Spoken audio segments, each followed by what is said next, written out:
Breaking news అయితే రావడం జరిగింది. జనసేన అధినేత పవన్ కళ్యాణ్‌పై క్రిమినల్ కేసు. అవును. జనసేన అధినేత పవన్ కళ్యాణ్‌పై రాష్ట్ర రాష్ట్ర ప్రభుత్వం క్రిమినల్ కేసు నమోదు చేసింది.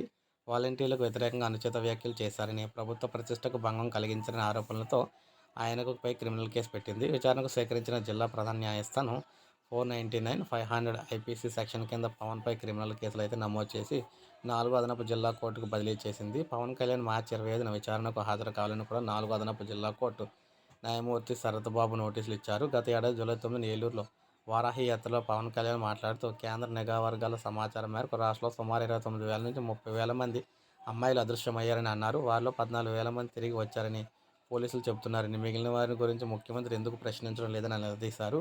డీజీపీ కూడా కనీసం సమీక్షించలేదని ప్రస్తావించారు. వాలంటీర్ల వ్యవస్థ ద్వారా ప్రతి కుటుంబంలో ప్రతి ఒక్కరికి సమాచారం సేకరించి ఒంటరి మహిళను గుర్తించి కొంతమంది సంఘ విద్రోహ శక్తుల ద్వారా వల వేసి అపహరిస్తున్నారని పవన్ ఆ రోజు ఆరోపించారు. ఇందులో వైకాపా ప్రభుత్వంలో కొందరు పెద్దల హస్తం ఉన్నట్లు కూడా కేంద్ర నిఘా వర్గాలు తమకు చెబుతున్నట్లు పవన్ కళ్యాణ్ చెప్పడంతో ఇక్కడ వెల్లడించారు. ఆయన వ్యాఖ్యలు పత్రికలు, ప్రసార మాధ్యమాల్లో చర్చను వచ్చాయని కూడా ప్రభుత్వం కేసు అయితే దాఖలు చేసింది.